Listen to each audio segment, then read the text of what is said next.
Yeah, thank you, Jitka. Thank you, Marie. I'm very happy to be with you today to have a discussion about design and machine learning. It's a hot topic since maybe 5 years. And I hope, thanks with me, you will be able to understand well the issues and the opportunity for the design practices in a lot of fields, graphic design, architecture, fashion, and so on.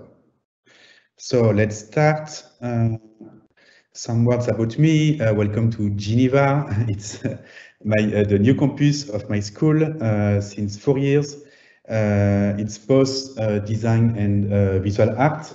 We have 700 students and different fields like fashion, architecture, graphic design, interaction design, visual arts, and also cinema. And my job is to manage all of the research project of the school. Each of these projects is led by head teachers, and we have now 38 projects running, so it's a lot. And we also have a PhD program with EPFL. It's an engineer school, based in Lausanne, near Geneva. Sorry. If you are interested, you have the full list of the research projects on the website of the school. I can skip on that. And I also manage a research journal called Back Office. It's a research journal about graphic design and digital technologies relationship. This is the last issue launched some months ago, and it's about animation and graphic design. For example, animated posters. It's both French and English. It's also available online, and the first issues are fully available online also. About my research topics, there is 4 main topics for myself. The first is about formats and shapes of research. How can we do research without only text and conferences? The second one is about open access for project-based research. The third one, it's a hot topic also, like artificial intelligence, is about blockchain and creation and NFTs. I'm sure you heard about NFTs yet. And the last one, I will talk about this today, is about design and artificial intelligence relationship. That's it for my presentation. Let's go with the topic of AAs. And the first step is to wonder ourselves about mimesis and imitation machines. I will try to explain you how deep learning function. There is a lot of diverse and multiple style and kind of AAs. The most important today is the deep learning. The other ways of doing artificial intelligence are not so developed than that one. Okay, so first let's look at what is a software, a traditional software. This is a Russian champion of échec. Sorry, I don't know in English.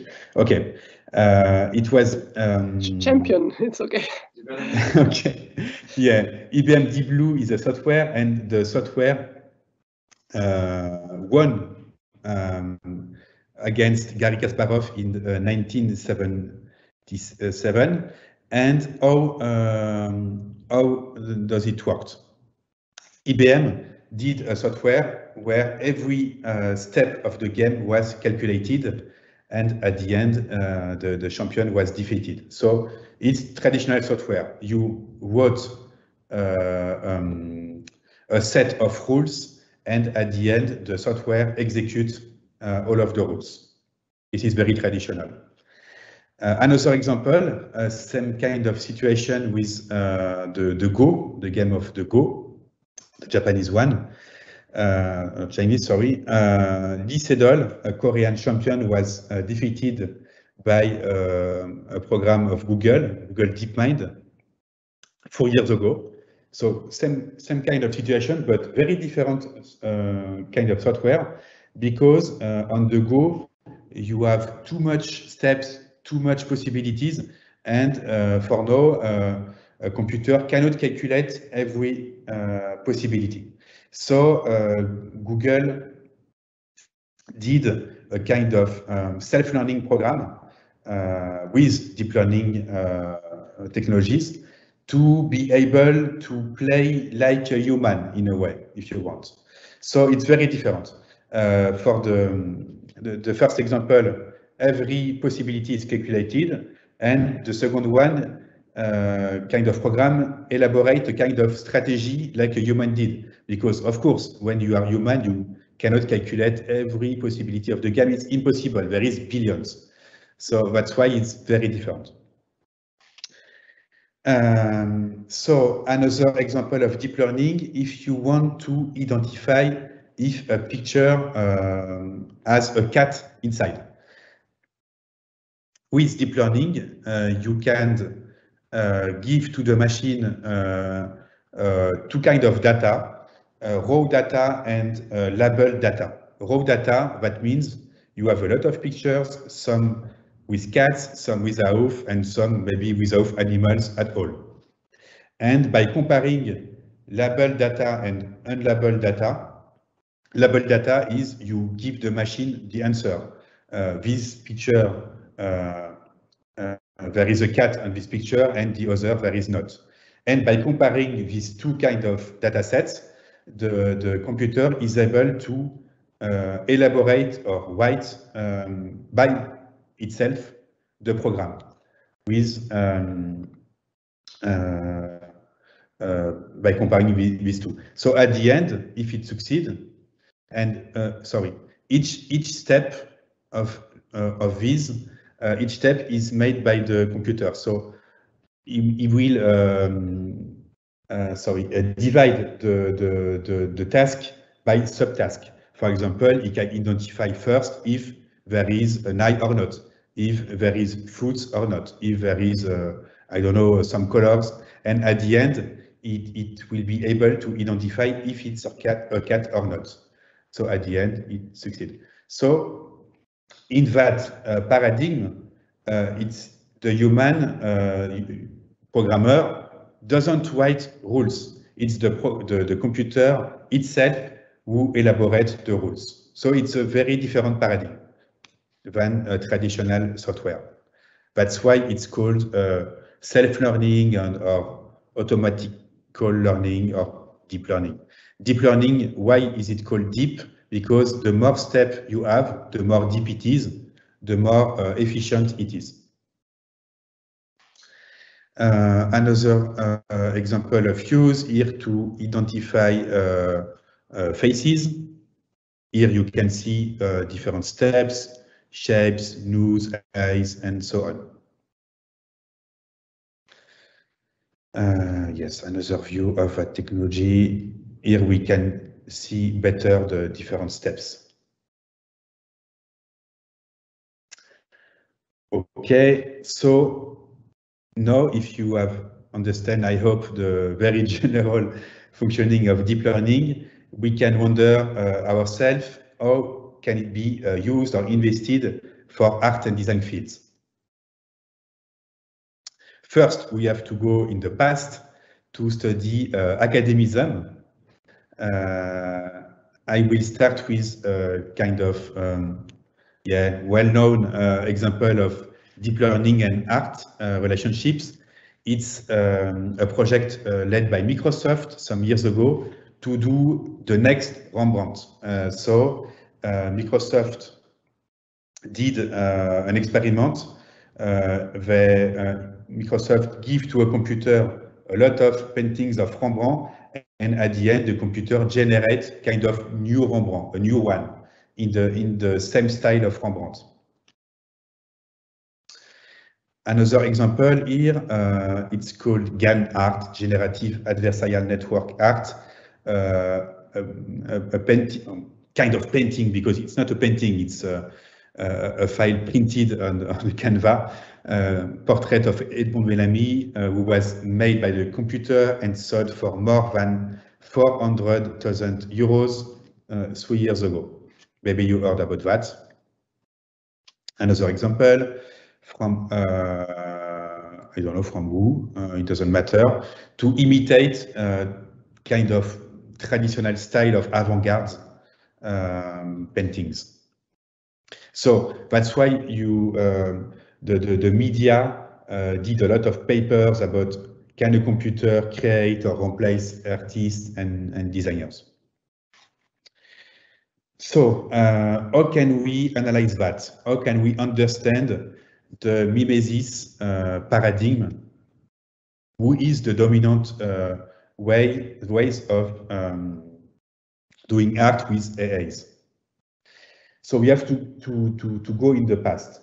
Here it's an old painting from 1846 from a French painter, and it's called Academism. Academism, what is Academism?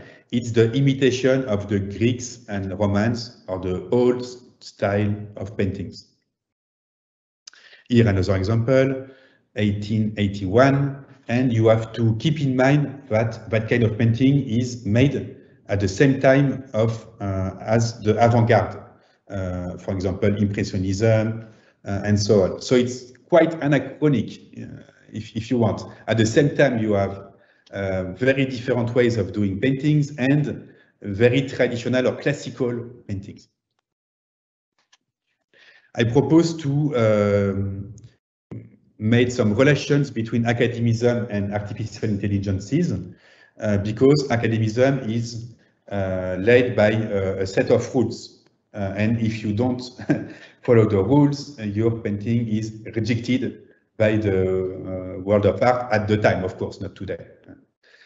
So the first rule is the hierarchy of genres. It's better to have a scene of history than, for example, a landscape in academism. In artificial intelligence could be the ideal of technical progress. Second rules, superiority of drawing over color. The color is not so important in academism.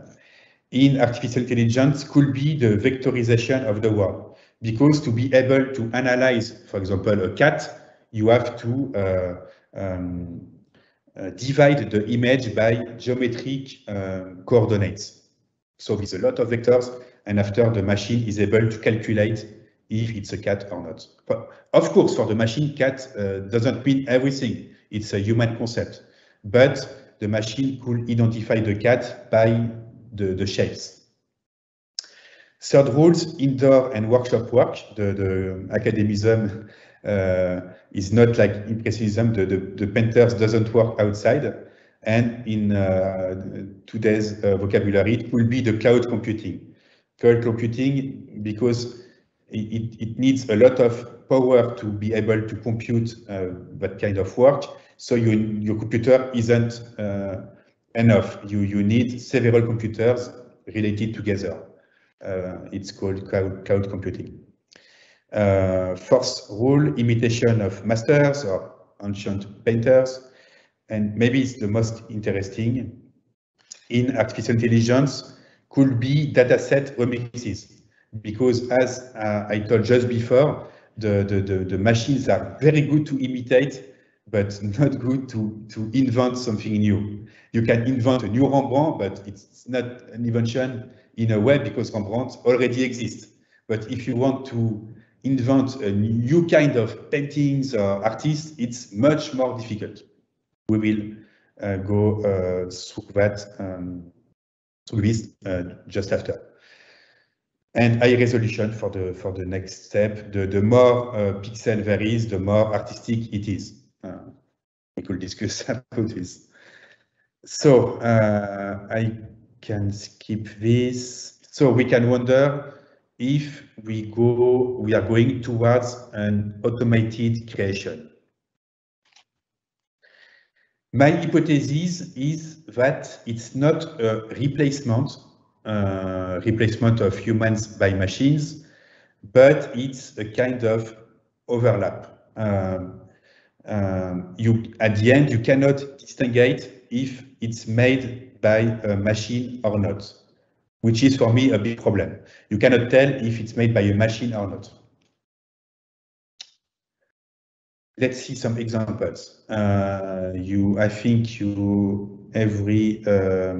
both of you are aware of Adobe, Photoshop, Illustrator, InDesign. Since 5 years, Adobe is running a lot of experiments with artificial intelligence. The AI division of Adobe is called Sensei. In Japanese, it refers to master.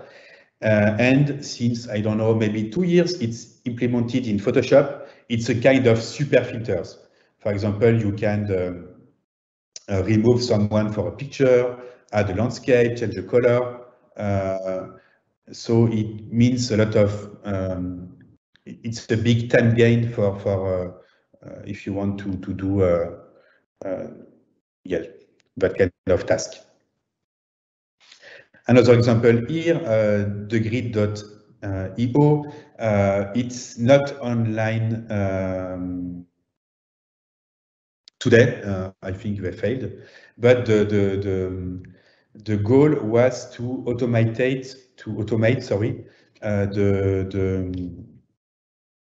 the creation of websites. So you give data to the computer, it chooses the good typeface, the good layout, and at the end, it can also add new picture, new data scraped online. I wasn't able to try it because it costed at the time maybe 500 euros. So I cannot tell you if it works or not, but I can tell you that today it's not online anymore. So I think they failed. But just want to give you the promise. Another example, Wix. Wix, it's a service to do websites very easily, and the same kind of promise to automate the creation of websites without designers. Here in the fashion field, an example from Zalando. It's an online store, and since 5 years they collaborate with Google to be able to anticipate new trends. So they did, for example, here a big data set of 60,000 sprites to be able to invent new t-shirts, new bags, new kind of accessories.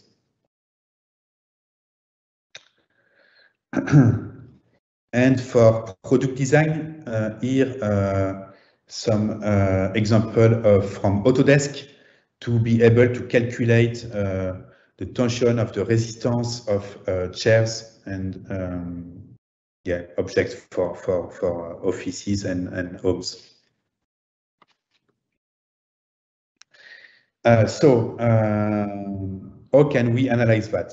Is it mechanization? Is it automation?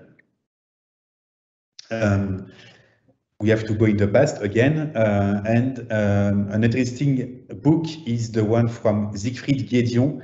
It was an historian of architecture, and his most famous book is called Mechanization Takes Command. I keep the same kind of title for my lecture today, Automation Takes Command. And in that book, he analyzes a lot of ways to optimize human labor. Here is the French cover of the book with Charlie Chaplin, Modern Times. And there is a lot of problem in that way of doing. For example, the division of labor, every people is working on a small task. At the end, nobody have the global view of the task. Maybe there is better living condition, for example, if you think about food, but at the end, it's also a new kind of addictions because people are going addict with the machines and cannot live without them. Also, he wonders about the risk of a new barbarism, fear of progress.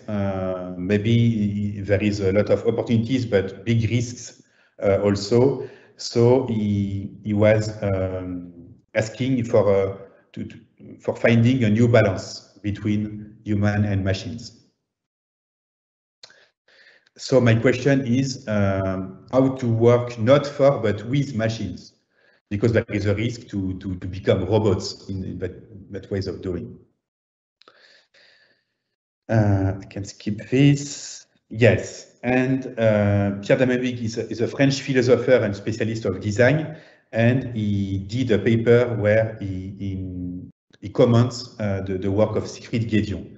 And what he said is very interesting.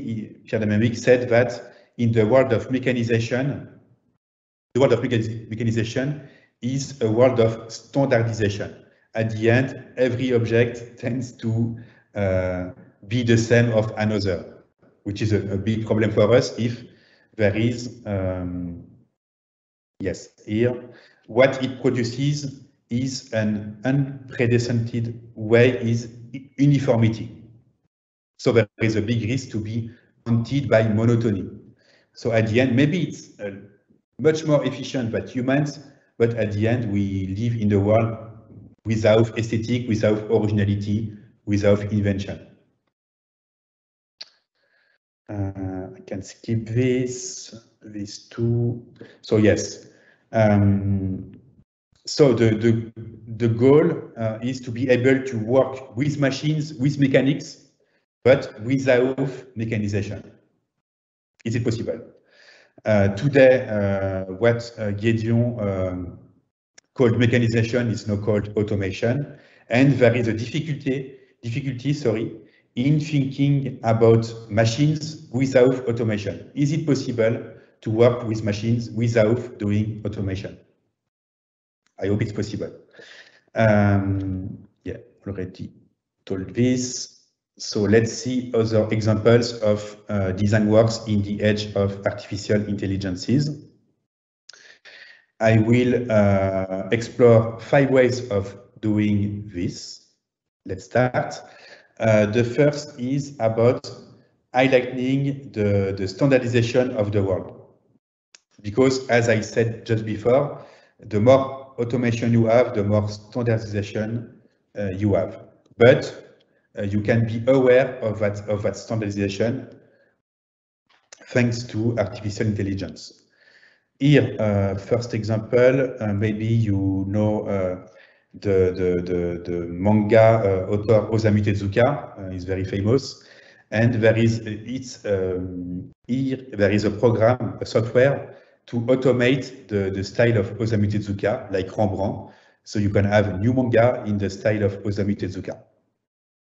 It works very well, but how is it possible? Maybe it's possible because there was already a kind of standardization in the work of Osamu Tezuka, and thanks to machines, we can understand better the standardization already present in his work, in that work. Here another example from the artist Roby Barrett, who did a new collection, a fictional collection for the fashion brand Balenciaga. It's called Balenciaga AI 3 years ago. And why did it succeed? Maybe it succeeded because there were already standardization and copy in the fashion field. So at the end, it's very easy to automate new kind of clothes. Maybe, yes, it's written here, fashion as a fake renewal of the world. Each year you have new collection, but at the end, maybe it's the same. So maybe a computer could do the work better than a fashion designer. There were a lot of papers about this work. It's very famous, and most of people told that it's a better collection than Balenciaga did before, which is quite ironic. Here another example is not related to AA, but in Disney movies, you have a lot of copy between one movie to another. So I think it's dangerous because at the end, if you go deeper into that kind of method, of course, a computer can do this much better than humans. So maybe it's possible today to automate new Disney movie. I don't know. It's an hypothesis.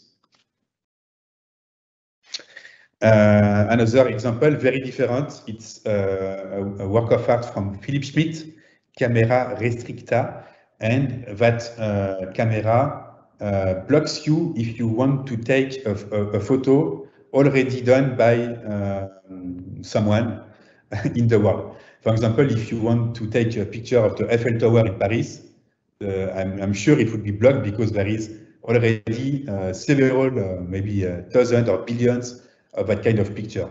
So it forces you to take original picture. I think it could be interesting. Okay, second step, second ways of doing, to use artificial intelligence to do hybrid of chimerical forms of design and art. Here it's a paper of my Swiss colleague Nicola Nova. I cannot tell you more how I love his work, and yes, you can find online a lot of papers from him.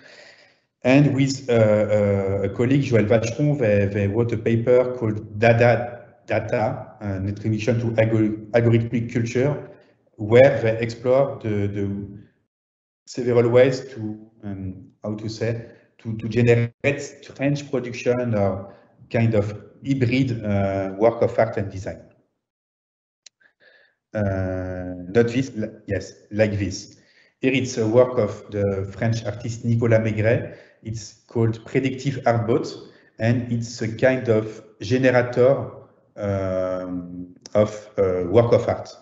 How does it work? It will explore the web, extract some kind of buzzwords and picture and mix together. And at the end, it could generate a lot of concepts, strange concepts for work of art.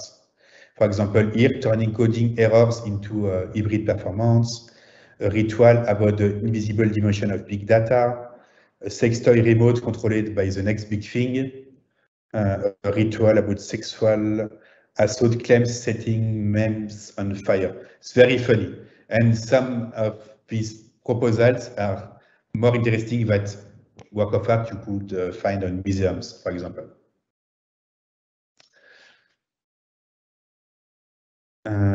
Here, I love that example from Mario Klingman called X degrees of separation.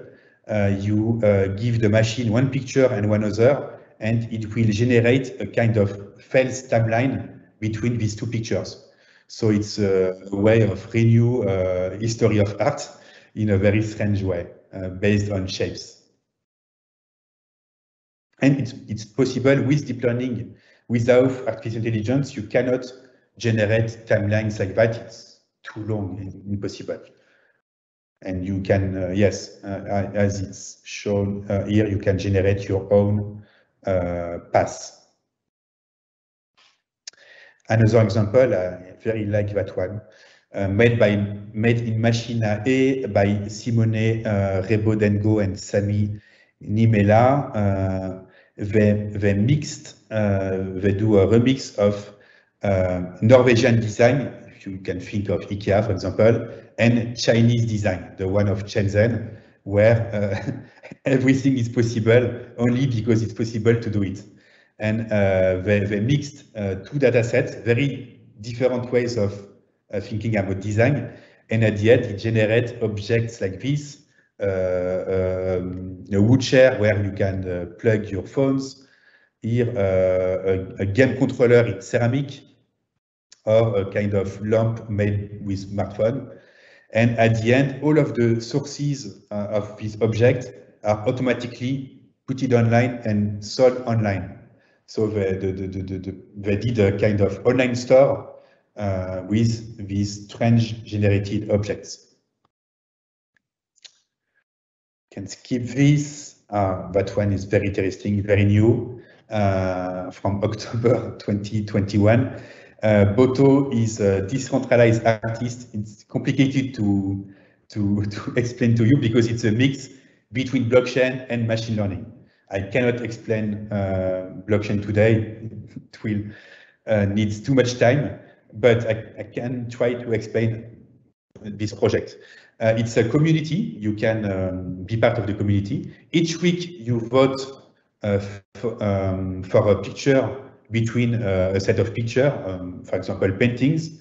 And at the end, the software will be based on that votes and generate work of art based on that trends. And each work of art generated by the software is sold online as NFTs. I cannot explain NFTs today, sorry, it will take too much time. Okay, third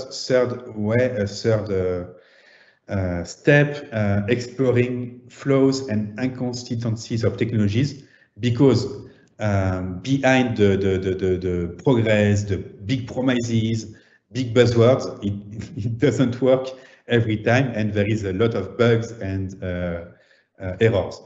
And some artists plays with this. Here, for example, two artists who made a very simple installation with squares and colorful objects. And when you see this, you thought there is an order in that kind of grid, but you cannot tell exactly what rules are behind the order. And they said this invisible classification process is usually intended to produce automated decisions. I skip the next words, but we run the risk of developing technologies of such complexity that our abilities to shape them to serve the common good are severely limited. This is very important, because when you live with black boxes, because nobody can explain how it works, because if you heard me just before, the software are not written by humans, but by the machine itself. For example, with autonomous cars, if there is an accident, if somebody is killed by an autonomous car, you cannot tell who is responsible and why the software didn't work. It's impossible because it's black boxes. For a work of art, it doesn't matter, because at the end, it's very difficult to kill someone with a work of art. But with planes, with cars, it's a big problem for us and for the democracy. Here, it's a try to explain the speaker Amazon Echo made by Kate Crawford and Vlad Anjoler. They tried to do an anatomy, a cartography of the speaker from the materials to the software, because it's not only software, it's also materials extracted from poor countries with a lot of exploitation. And at the end, it's very important to understand how it works from the beginning to the end. And there is, as you can see, there is a big opposition, because the facility of use, you only have to speak to the speaker to get an answer. But the more simplicity you have from your point of view, the more complexity you have from the production point of view. I can skip this, but there is also a lot of discrimination with artificial intelligence. It's important to have some words about this. Here, it's a kind of racist program. The black woman was unable to load a picture of her because the program answer, okay, your eyes are closed. Of course, they are not. And your mouth is open. It's not, because the data set, maybe the data set are mostly made of white people. And at the end, the software doesn't work for other kind of people. There is a lot of bad examples like that. It's terrible. Here, it's an installation made to be people made to alert people about that kind of risk for the democracy. It's an installation about facial profiling, where you are filmed, and at the end, the machine gives you a percentage of risk. It's the kind of program who is used in airports, for example. And And the funny part is that my director at my school doesn't pass the test because, and we don't know why, because it's black box. So yeah. I can skip on this. Yeah, another example, more funny, I hope. It's made by a German activist, and they did a false passport, and it was allowed by the German country. They mixed two different faces together, and at the end they got a new passport, which is the passport of nobody, because the picture was generated.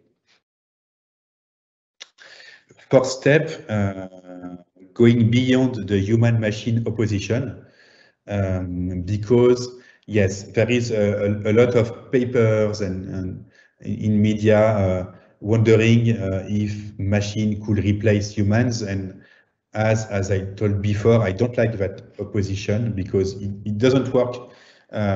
Because as you use software, in a way, you automate it yourself, and you begin to think as a software. So there is continually an hybridation between human and machine. Here, it's an example of a French artist called Raphaël Bastide. He did a performance some years ago in a gallery where he elaborates a software, an automated software to do work of art, and he reacted in real time to the production of the machine. So that's why he's called twins. He did digital twins of himself, and the final exhibition was a comparison, or yes, he lived in the gallery to do the performance during some days and nights. And at the end, it's an hybridation between machine and human. You cannot tell if it's human or machine. I can skip this. Yeah, this is also, yes. Here it's a work of art from a colleague of mine in Geneva called Simon Sen. He's a French artist. He do a lot of performances. And here it's called BRELF, and he did a kind of performance with a digital avatar with a lot of interaction with the chat, with also voices. And at the end, yes, it's a very disturbing hybridation, because he was immersed in another body sold online. Yes, you can sell online your body in 3D files. It's possible, and you can buy bodies of people you don't know. Last step, combining translation and transcoding. It's difficult to explain in English. I will try. Wilhelm Flusser is a Czech philosopher born in Prague. After he moved to Germany, and after in Brazil, and after in France. And he did a lot of very interesting and fascinating books and papers in the 70s and in the 80s about computers, photograph, and also robots and automation. And he wonders, in its paper and lecture, if we can elaborate a kind of rules to understand codes in the very broad way, language, paintings, and so on. And he wonders if it's possible to translate Marx in Freud, or Freud in Catholicism, or Catholicism in Neopositivism. For example, you can translate Czech to English or German to English. It's difficult, but it's possible. But will it be possible to translate everything in everything? And I think it's very, very interesting ways of doing. I have some examples, not as radical as Flusser quoted. That one from the French artist Grigory Chatonsky and Carmel Allison. They did a book where the the picture were automated, and the poems results from the picture. So there is a play between pictures and text, and a kind of translation between text and pictures.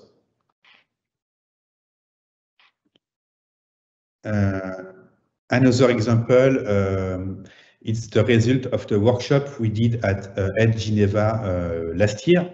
Thinking machines, where MA students were asked to invent the design studio of the future. And they did an installation to automate books from the beginning to the end. So first you have to identify thematics, and the software would automate text. After, you can semi-automate the layout of the book. You can generate pictures with your hands. And at the end, so you got a full book generated. What is interesting is that it doesn't work only with deep learning. To do that kind of work, you have to mix different kind of artificial intelligence, old one and new one, like deep learning, and also other kind of software, traditional software, like I showed you before with the example of the chess champion Garry Kasparov. So it's interesting because you don't think only with deep learning, but you think in a very open way with different mix. It's more complex, but more interesting than the Rembrandt, I think. Yes, here it's a kind of timeline of the different artificial intelligence. I cannot explain this, it will take too much time, but keep in mind that deep learning is only the last step of artificial intelligence. It started just after the Second World War, so it's very old, and there is a lot of different kind of artificial intelligence. And if you mix different kind of artificial intelligence, it could be very interesting. Conclusion, I didn't check the time. Sorry, Jitka, is it fine? Okay, just 5 minutes, because you are in the school as students or teachers, and we can wonder which pedagogy can we have for simulated or artificial intelligences. I prefer call them simulated because artificial is, yeah, I don't know, too much buzzwords. Because there is a big change, a big potential of change, comparable to what in France we call PAO, publication assisted by computers, or conception assisted by computers. You can think about Adobe. Adobe is the most famous PAO company, or Autodesk also. And it was a big change 30 years ago, where designers were able to work with computers. But today it's maybe a bigger change, because it's not only about art and design, but it's about the society. You have artificial intelligence in justice, in transport, in food, in architecture, in every field is impacted. But there is still not so much teaching about this. So for me, it's a big problem for school, because you can automate a lot of tasks currently performed by designers. For example, if you can only do simple logo or grids, you are dead in a way, because the computer can do this freely or much more faster than you. I think we have to rethink, for example, the bachelors to be able to not teach tasks that can already be automated. And yeah, that's the last step. Most design courses do not integrate yet this transformation, or even deny them. That's my first hypothesis. So last slide, in an age where AI are part of our lives, how could or should design schools or curricula be reconfigured? What skills are no longer relevant to teach, and which one should evolve or be added? I think it's a big challenge for the next years for design schools and universities. I'm happy to tell you that I just received a Swiss research grant to study this. So with colleagues from my school, we will do interviews of design studio and teachers to be able to give you some answers to that difficult questions. For now, I don't know yet, but it will. It will last 8 months, so I hope in next summer I will have some clues to help you to answer that kind of question. And thank you for your attention, and I'm happy to receive your questions and feedbacks. My slides will be put online, I hope tomorrow, if you want to see them again. Thank you so much, Anthony. The slides will be great. I will distribute it gladly. We definitely can get into the questions. It was a very interesting lecture. Thank you so much. There's already been some, so I think we will start straight away from what the attendees actually asked. So, okay, one of the first questions. Let me read it. Hi, Anthony. You talked about the machine learning. How smart is it now, or how smart is it gonna get? As a designer, should I expect big changes and improvements in the way we interact with softwares I use every day? Will AI be able to provide better and more realistic results? If yes, how? It's a long question, but I'm sure you can address it. Yeah. Thank you for the question. It's always changing. So every day there is new examples, new results. So if you are interested about this, and I think you should for your future, you have to be aware of it. Maybe I can share after the lecture some links and newsletters to be aware. For now, I think it's much more limited to two-dimensional products. For three-dimensional, like furniture, it doesn't work very well. But for two-dimensional productions, like grids, logotype, in a way also typefaces, it works well right now. So if you are involved into graphic design, there is an urgency to study this and to rethink your practices to not be replaced by machines. I don't know if it's a good answer or if I understood well the question. If you can paste it on the chat, maybe it's easier for me to understand.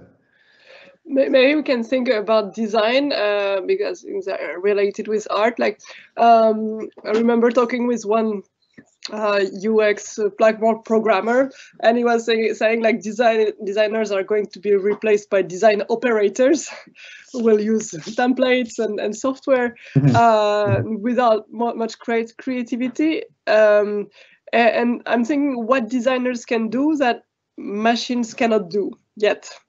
What is it in your opinion? The answer is very simple. Machine cannot invent. Human can. For now, in the future, I don't know, but for now, it's impossible for a machine to invent new things. The machine can only reproduce existing things. It's still a big problem because in a lot of design briefs or situation and orders, the client wants to copy something else.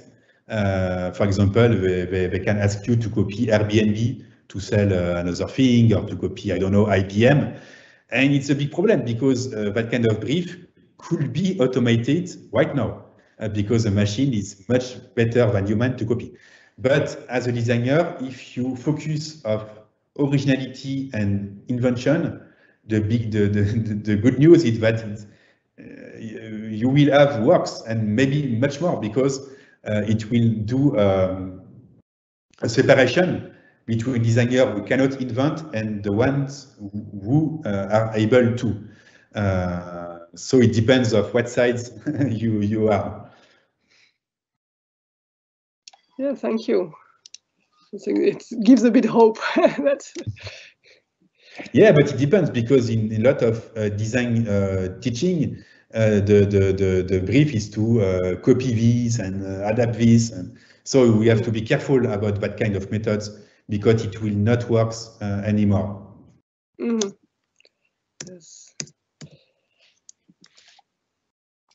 Shall I read the next question? Yeah, go on. There's yeah, choose one and thanks. Okay, so good evening, Anthony. Thank you for having you here today. Do you think that we as designers, not artists, should get knowledge in AI? Do you see a big advantage in understanding it in the work of industrial designer, digital designer?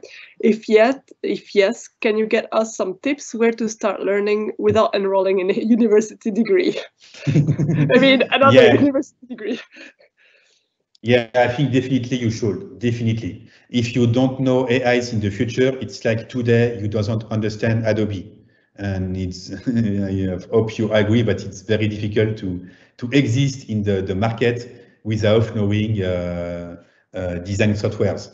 It will be the same things tomorrow with artificial intelligence. So yes, I think it will be mandatory. You do what you want, it's just an advice. But I think it's very important for you to understand not all of the technical stuff, because it's very complicated, but at least the basics.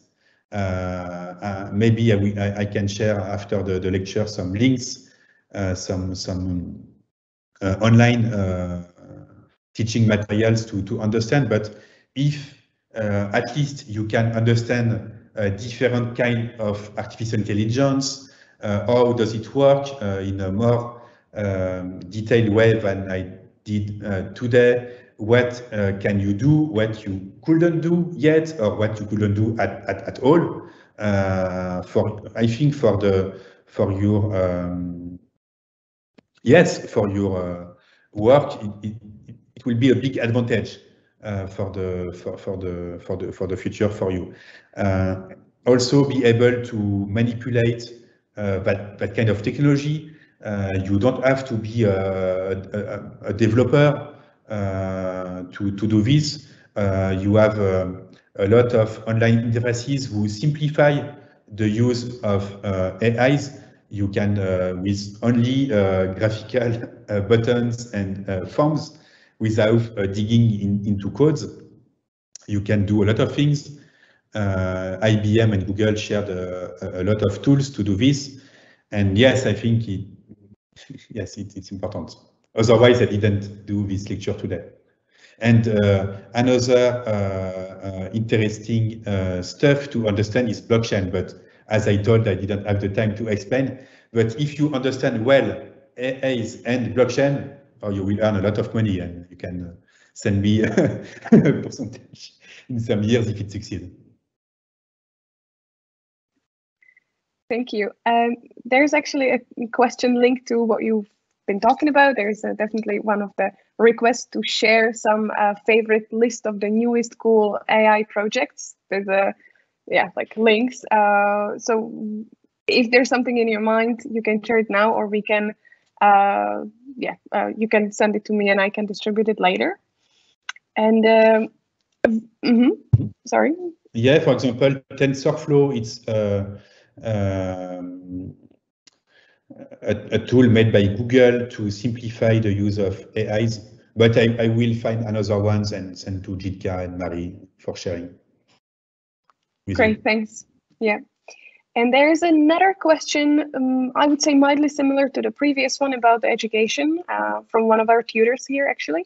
And he says, thank you for a very enriching lecture. My question is this: it is clear that AR, VR, machine learning is becoming an important part of design challenges. Are we as designers sufficiently responding to the current challenges associated with the ubiquitous exposure to multimedia content. What should be the professional profile of the designer of the future be, and what knowledge should he or she acquire beyond traditional design education? So it's about beyond the traditional design education. Yeah, it's a very challenging question. Thank you. I think the true issue or the big risk is to ignore it, deny it, and at the end, only engineers or developers could understand this. And my argument is that the design field and designers and design schools should be much more aware of it to anticipate the future and the big changes, because otherwise it's only a matter of efficiency and automation and not a matter of creativity, democracy, invention, and so on. So the designer should be part of these debates.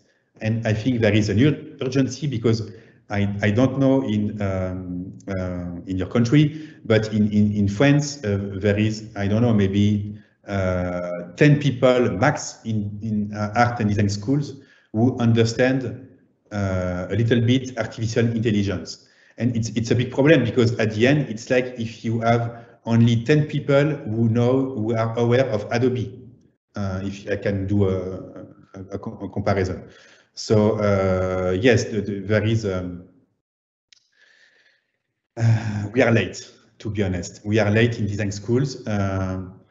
My schools, in a way, also, but at least we have MA design in interaction design, where it's teaching, but it's not the case in every field of the schools. For example, in cinema, it's not the case. In cinema, you could automate, for example, scenarios. In fashion, it's a big topic, and there is still not workshops about this. So you have to keep in mind that it's not only about media design or interaction design. Every field of design and art is concerned by these changes. Not the same way, and not at the same time. It's more complicated, as I said, for architecture and product design, because there is materials issues with this. But I think it's only a matter of time where you can automate also that kind of thing. And if you want to avoid the uniformity and the standardization, you have to be part of this debate. It's also a call for teachers, that I just did, not only for students, of course. Thank you for the answer. Yeah, thank you. For sure, it's a challenge for everybody. Yeah, and I also think we're late. Marie, it's very difficult, because it's quite easy to learn how to do website with HTML or JavaScript, but if you want to dig into artificial intelligence and deep learning, it's the step is huge to understand the function and so yes, even for people who are well aware of programming, it's difficult. And it's much more difficult if you think about data, because as I said at the beginning with the example of cats, you have to fill the computer with a lot of data to be able to generate software. But how can you elaborate a data set? It's very long. If you have to gather 10,000 pictures of, I don't know, furnitures or covers of books, it's much more difficult if you think about data sets. That's why most of the time people use existing data sets made by Google or IBM or Facebook. But the problem is, if you have, for example, only white people on pictures, as I just showed to you before, at the end there is a risk of discrimination or biases of the results. So yes, there is a challenge in programming the way to automate software, and there is also a challenge to elaborate data sets. So maybe schools can work together, because maybe I think it's too complicated for only one school. Yes, maybe the solution could be to work with, I don't know, 2 or 10 schools on that topics, because it's very difficult. Okay, thank you. Which question would you like to do next, Jitka? You're having a... Yeah, there's one more about education, I would say, and it says, if AI is used to assist only, maybe it can be used to teach design to children at very early age. Are there only schools out there currently using this technology? Yeah, that's what it says. I don't know, but I'm sure in the future, and maybe right now, you are using simulated intelligence without knowing it. For example, if you know someone who owns a Tesla car, there is a lot of artificial intelligence inside, but you are not aware of it. Or, for example, if you ask your bank to do a credit, to buy, I don't know, a flat or a car, it will calculate a kind of risk score without telling you the score, and the calculation is made by program using deep learning technologies. So right now you are using it without knowing it. So that's why I said it's a matter of democracy. If I don't know, if you have a problem with justice in the United States, a lot of tribunals use deep learning to calculate your I don't know, if you have to go to jail 1 year or 10 years, or if you have to pay something, it's in some tribunals it's calculated by deep learning programs, which is a big risk, because at the end you did not know why it's 1 or 10, and you cannot oppose resistance to this. So there is a big risk for democracy if we think outside of the design field. Sorry, I don't know about you people, but yes, it's sure that they will live in a world where artificial intelligence will be everywhere, for the worst and the best. Absolutely. Yeah, actually, the next question may be leading that way, or two that are talking about similar things. So one is there are websites where you can create NFT art. It generates art pieces based on style you choose. Then you can sell my AI generated creations as NFTs. How ethical is it to make money out of something created by AI, whereas real independent artists try to make a living themselves? Technology is exciting, but it doesn't seem to be fair. I am afraid this will open gateway for people with no talent to compete against real artists. And a similar question that Miriam's asking you, to you, does a project made without softwares have more value because it was harder and took more time to make it? Yes. Okay, the first question, of course, it's not ethical at all, but there is the ethical and the legal. It's two different ways of thinking. Maybe it's legal if the artwork is based on open source sources or free license. You can reuse it to sell it, but it's not ethical at all, because you are just stealing work of everyone else. Maybe it could be solved in the next years by, I don't know, maybe by copyright bots. You can use more technology to resolve problems with technology. Maybe it's possible, but at the end, the more technology you add, the more problem you add. So if you do a bot to resolve a problem, maybe the bot will generate a new problem.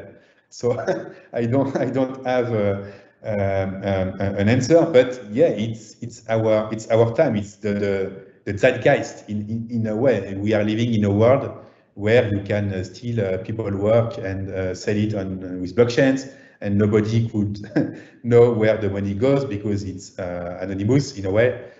So yes, that's why I love that example, the one of Boto, which is a mix between machine learning and NFTs, who are not stealing living people work because it's based on very old artists. So I agree with you, but I don't know. I don't have any solution right now, sorry. And maybe it's also connected to open design. like there's maybe it's a long connection or far connection, but thinking about how the designer's role is changing here, or the artist's role. Yeah, with blockchain, and maybe with machine learning also, you have to keep in mind that it's not about a matter of creativity, but it's a matter of economy. And in design schools and university, we don't talk enough about economy and business models. And there is big challenges and big changes with that kind of technologies about the future of work also, but the future of work is how people want to pay you for something. If nobody wants to pay you, you are dead. And with blockchains and machine learning, there is maybe the disappearing of old business models, but there is also big opportunities to develop new business models. For example, Raphaël Bastide,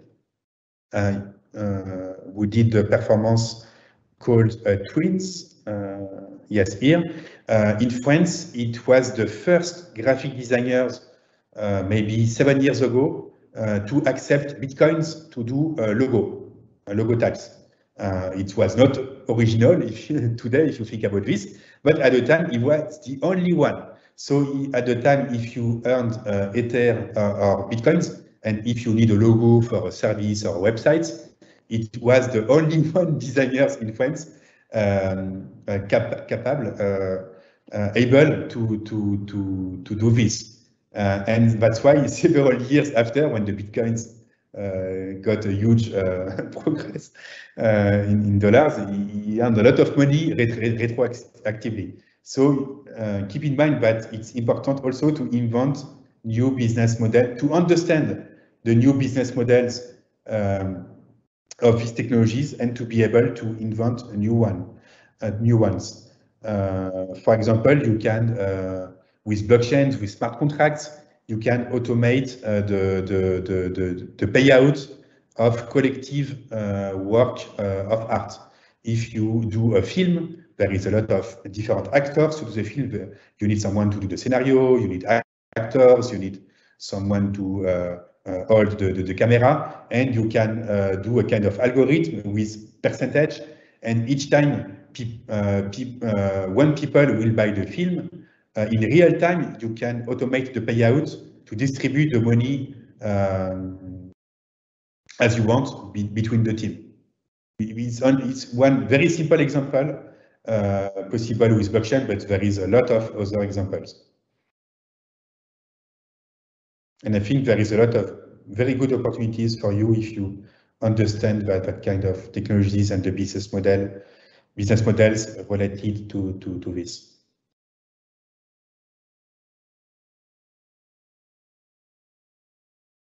Yeah, thank you. Thanks. We have a couple more questions if you still have time. Yes. Great. So there's one. AI seems to be very impressive with guessing design patterns and colors. Apart from feeding it with data, photos, etc. directly, can AI independently look for design trends online? Design trends? Maybe I showed you the example of the predictive art bot from Nicolas Maigret, who is based on the web. It's a bot who scrapped the web to identify art buzzwords. Yeah, that one. So in a way, it's a kind of bot for art trends. And I think it should be possible to do the same thing for design. For example, you can scrap a set of online design journals, and with that data, you can identify if it's this or not, what are the big trends by comparing a lot of data sources. So you have the first step should be to identify, I don't know, maybe 50 or 100 online websites. Second step to tell the software why does it have to observe, maybe only titles, maybe picture, maybe both of them. And at the end, be able to generate a kind of synthesis of that sources, and you should have a kind of design art bot or predictive design bot like the one of Nicolas Maigret. I don't know if it's interesting, but this is very funny, I think, and yeah, I really want to see the same thing for design. If you are able to do this, I think you could earn a lot of money, or at least have fun to do this. That work was shown in a lot of museums, the one from Nicolas Maigret. But you could think the same thing for cinema. There were a film, I don't remember the title, where the scenario was automated by a software, and the film was made and yes, sold in cinema. But maybe the more interesting thing are not the ones who are fully automated. I think the more interesting thing are maybe a mix. You can automate some part of the design process, and there is other parts where it's better if it's not automated. Because at the end, if, for example, if you have 1,000 chairs automated by a program, how do you know what one is the best? It's a very difficult question for a computer, but for human, it's much more easier. So if you think about this, where is interesting to be automated and where it's not? And if you alternate things like that, you can gain a lot of time, and at the same time maintain originality and invention. So it's not human versus machines, it's human with machines in interesting ways. So there is a lot of new process, new methods to invent like that in the future. Thank you for, yeah, I think really great answer to that. There's one more that I would say is coming back a little bit to what we previously talked about the education, etc. So, what should university cooperation look like from your point of view? Yeah, I think you have the good structure in Prague to do this, because it's not only university about design. If I well understood, you have engineers, architects, and so on at the same place. So you can succeed in this, because I think it's impossible if it's only artists and designers together. It's too complicated. So you have to work with engineers and with developers to be able to cooperate, to work together in interesting ways, not only in engineer field and not only design field and art field. So I think the future of design school is design in a very open way. And me, I'm not interested anymore at all of design for designers or art for artists. There is big challenges by, for example, mixing design and biology, design and art sciences, design and, I don't know, astronomy, genomics, social sciences, anthropology, and so on. And I think the most interesting projects are that one who are very interdisciplinary, and where design is not only about aesthetics or decoration and execution, but where there is a very deep cooperation between different kind of skills and fields. And yeah, with your university, I think you could succeed in that. Yeah, I completely agree that design is not only aesthetics anymore. But if we take a look on it, then it requires also the other fields to be ready to accept designers, I would say, in their teams. Yes. Which I think is a big issue. Yes. Yes, that's why you need pedagogy. You need to explain your work every day. It's difficult, but it's the same thing in every order and every situation of design. When you work with people, I don't know, for a website, people most of the time aren't aware of design, and they are thinking that the nephew or their son could do this. So it's the same thing today with clients.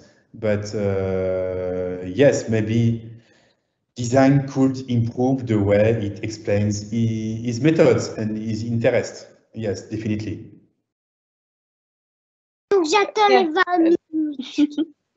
I have a question to like jump on this. So not just a collaboration between universities, but about a research project at university, and especially research in design, research by design. What is for you a good research project, like in terms of like balance between theory and practice and like philosophy of design project and so on? Oh yeah, there is a lot. I can pick one from my school, from Nicolas Nova. I just quoted just before about data and data. He just began a research project about a ski station in Switzerland, because with the climate change, there is no ski anymore in the near future, because there is no snow. Because of the climate change, and he's doing a research field project. He investigates a lot of ski stations. He do a lot of interviews with people. He's studying the relationship between the landscapes, the machines, the animals, the vegetables, and at the end, the goal is to ask people or make possible that people of the ski station are aware of the changes, because there is a lot of denying of the changes. People are always doing, I don't know, maybe false snow or doing new ski station, even if there is no snow anymore. And at the end, it will be a role game, a paper role game with rules, and people can play, for example, not only humans, but I don't know, a ski machine, or a fox, or a tree. And so you can play with a lot of different point of view, and you can play together with other people. And the goal is to initiate a lot of debates to accelerate the transition of the ski station in interesting ways. So yes, kind of example who mix anthropology, sociology, game design, graphic design, and yes, that's it. That's a lot. Yeah, sounds like a very complex big project, actually. Yes, yeah. And you were telling that in your school, like the PhD projects are always a lot like research by design or project-based research. Is that so? Can you tell us, like in practice, how does this work? Yes, I can give you two examples. One of a PhD student called Félicien Goguet. He will defend his PhD next month, and it's about surveillance and technology, for example, facial profiling. And he did, of course, a big text, maybe, I don't know, 200 pages, but not only, he did a lot of experiments, like installations, prototypes, and he comments the process in his manuscript. So it's always a play between text and projects. Another example is the one of Denise Berchi. She's a PhD student in visual art, and she studied the neutrality, so-called neutrality of Switzerland. Of course, there is no neutrality. When you say it's neutral, it's a way of dismissing political issues behind them. And she did some exhibitions in museums to think about this. For example, she studied political archives, themes, discourses, and so on, and mix them in exhibitions to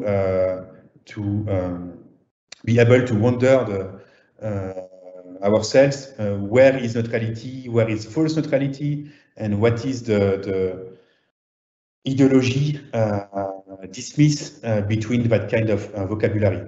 So at the end, she did films, she did installations and performances and lectures. And yes, that's it. There is an exhibition running right now in Paris, in the Centre Culturel Suisse, if you can travel. It was the case. All right, so it's really mixing a lot of different specialties in one. Yes. Yeah, because to be able to achieve a PhD like this, you have to master political science, for example, and visual art, of course, also writing, because at the end it's also a big manuscript.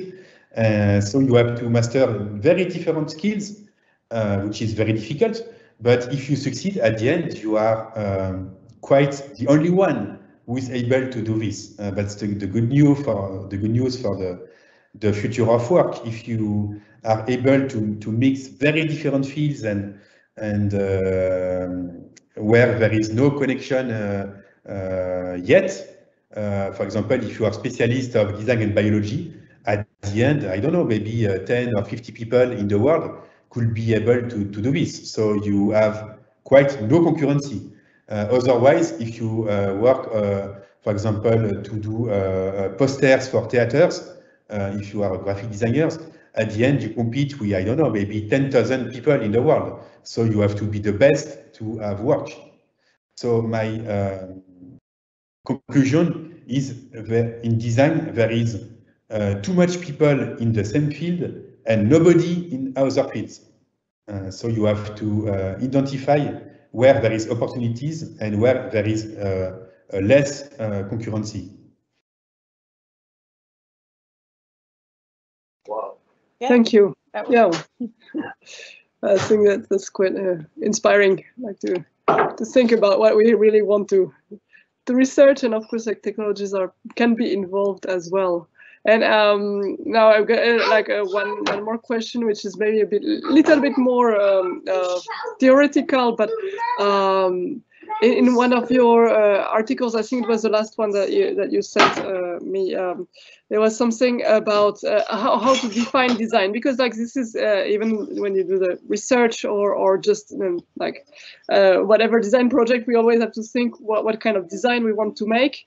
And I like that you were saying that design is maybe creating like a tension or bifurcation in the design process, or like it's not just about collaborating with the industry or doing everything what industry wants, but to try to open possibilities.